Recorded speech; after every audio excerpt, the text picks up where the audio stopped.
Assalamualaikum warahmatullahi wabarakatuh. Perkenalkan, nama saya Sandi Pratama dari kelas PMI 2 semester 4 dengan NIM 205103030200002.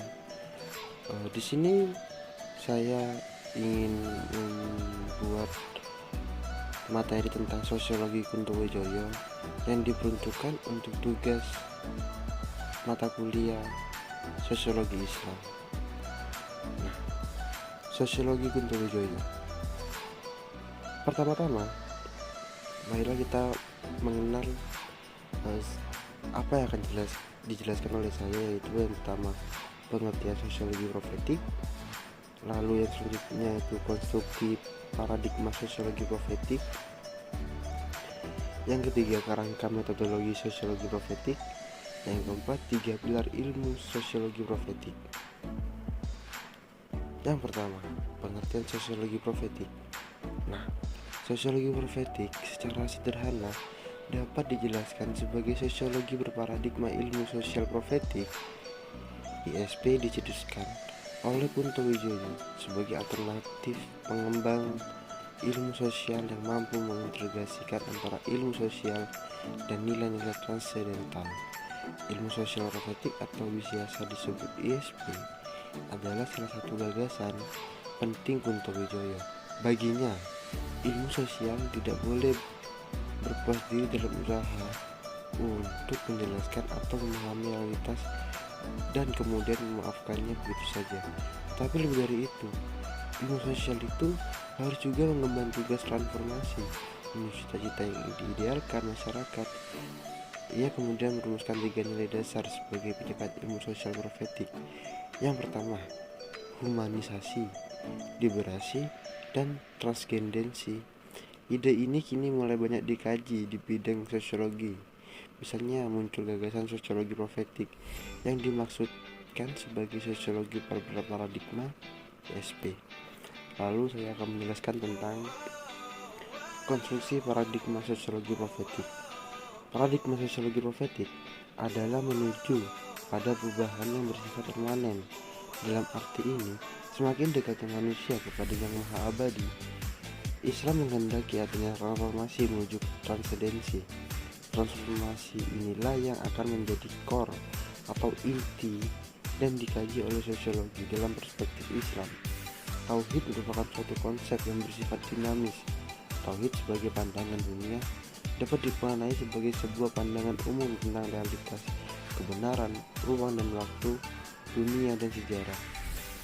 Jadi materi yang kedua sudah selesai. Saya akan lanjut ke materi yang ketiga, yang itu kerangka metodologi sosiologi profetik.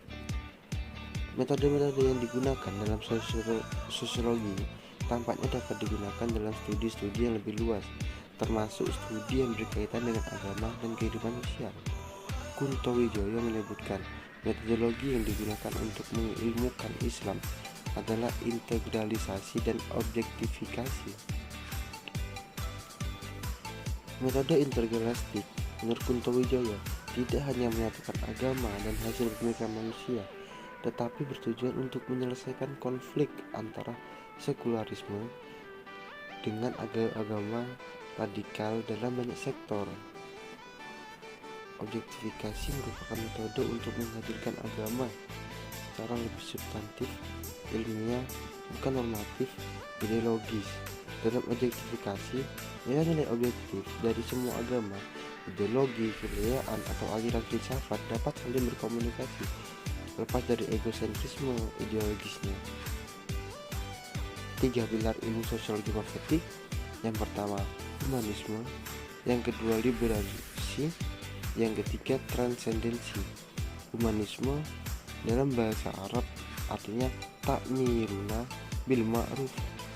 Liberasi dalam bahasa Arab artinya tanhauna anil munkar. Transendensi dalam bahasa Arab artinya tu'minuna billah. Dalam ilmu sosial profetik, humanisme artinya memanusiakan manusia, menghilangkan kebendaan, ketergantungan, kekerasan, kebencian dari manusia. humanisme, memanusiakan manusia. Dimaknai lebih dalam artinya bagaimana kita memiliki rasa kemanusiaan kepada manusia dan kita berhasil mengimplementasikan rasa kemanusiaan kita kepada orang lain, dan orang lain akan menerima dampak apa yang kita maksud. Liberasi dalam ilmu sosial profetik sesuai dengan prinsip sosialisme. Hanya saja ilmu sosial profetik tidak hendak menjadikan liberasinya sebagai ideologi sebagaimana komunisme. Liberasi transendensi adalah dasar dari humanisme dan liberasi. Transendensi memberikan arah kemana dan untuk tujuan apa humanisme dan liberasi itu dilakukan. Demikianlah materi yang dapat saya sampaikan tentang sosiologi profetik, sosiologi Guntur Wijoyo. Kurang lebihnya mohon maaf. Wassalamualaikum warahmatullahi wabarakatuh.